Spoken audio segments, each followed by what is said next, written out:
Okay guys, welcome to today's video.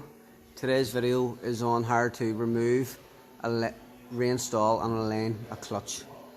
Okay, so you're probably asking what does a clutch do on a vehicle? And the main function of a clutch is to provide a link between the engine and gearbox. We like to think of it as like a switch.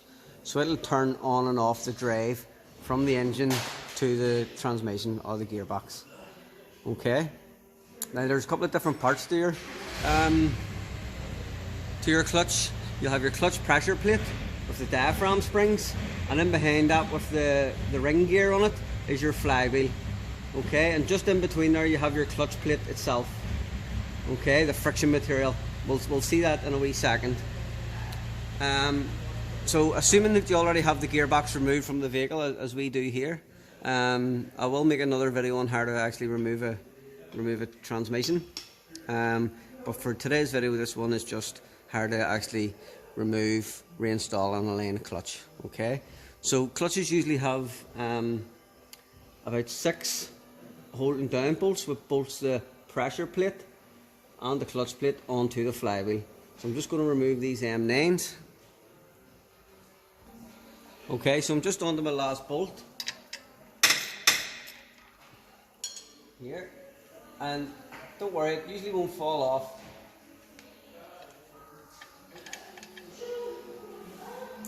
And the reason it won't fall off is because you have these guide pins which it slats onto. Okay, so to get this off, we're actually going to need to pry the actual pressure plate off.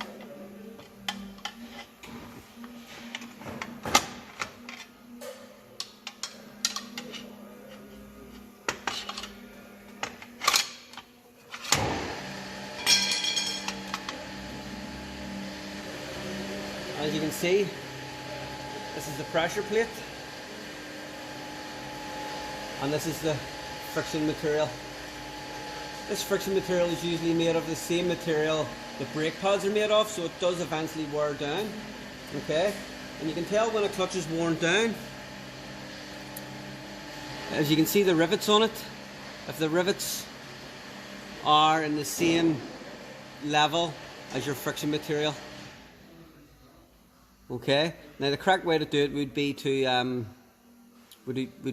use a micrometer and check it with manufacturer's recommendations. But just on a clutch, I'm not sure if you can see it here, but you have 2 friction sides, and in between the friction sides you have a wee cushion spring. Okay, so one side will be gearbox end, the other side will be towards the engine. Okay, you can also see here now with access to our flywheel and our 6 flywheel bolts. The one that I'm going to do today, I'm going to replace a flywheel as well. Okay, so you're probably asking yourself, well, why do you be replacing a clutch? Clutches have numerous faults. One of the main ones being the clutch is slipping, or another one could be it's difficult to get in and out of gear, or it's juddering or whatever. Okay, but if a clutch is slipping, it'll be excessively worn down. Now this one by eye looks to me like as if it is worn down. Well, you can actually see here, this rivet right here has started to score, which means that this friction material has worn right down onto these rivets. So yes, the clutch is definitely worn down. Give that pressure plate over. And this is the spline here where your input shaft will go into. So onto the pressure plate, you can see where the rivets have been marking it right here. And then this is your diaphragm fingers, these here. Okay. So next step is I'm going to show you how to realign this. Okay, so now you can see that we have the old clutch out, and we have our new clutch here. As I said, we're also replacing the flywheel, we're replacing the input shaft sleeve, and we're replacing the clutch release bearing. Okay, so usually these bearings will sit on the pressure plate like so, and they'll move back and forth. As you can see, they have a bearing inside them. These always go quite faulty as well, but it's always important that you replace the bearing. If you get a sleeve, make sure you replace the sleeve too. Now, I'm not going to show you how to align this one, because this came in a kit where the clutch is already aligned and bolted onto the flywheel. Okay, so what I will show you is how to align the clutch here, okay, with the clutch alignment tool. Okay, so always observe the way your clutch comes off, okay, because it can only go on a certain way, because you can see that part sticks out a bit bigger where the input shaft spline goes compared to this side.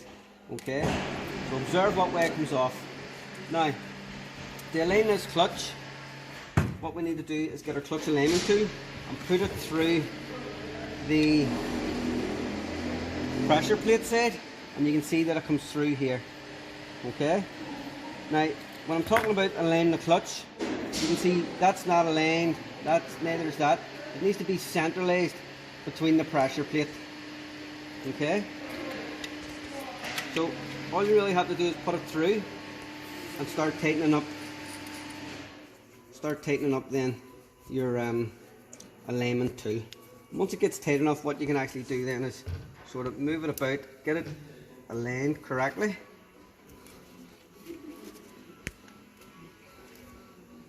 As you see, I had to move that over there ever so slightly. Go around the edges, make sure that it's flush the whole way around the edges and the same distance apart. And that alignment tool will hold your clutch in place. Now all we really need to do is bolt that back on to the vehicle.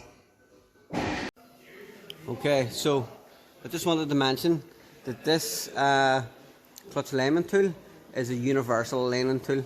Okay, so this will do quite a range of vehicles, and it does have different connector parts on the inside of it to suit different input shaft sizes.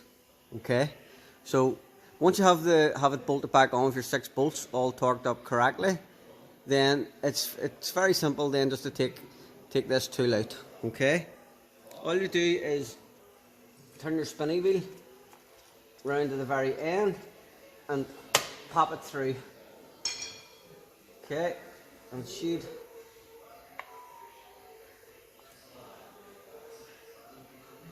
should come out for you then.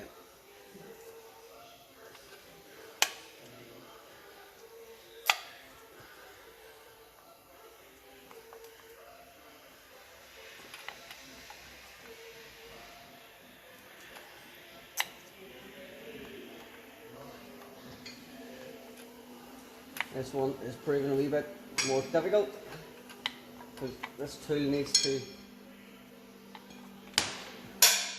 go inside as this part comes out, and then that would be your clutch aligned up. And this is what I mean by all the different connecting parts. Okay, so I hope you enjoyed this video. Any questions, pop them through, and I look forward to making the next video for you. Thanks for watching.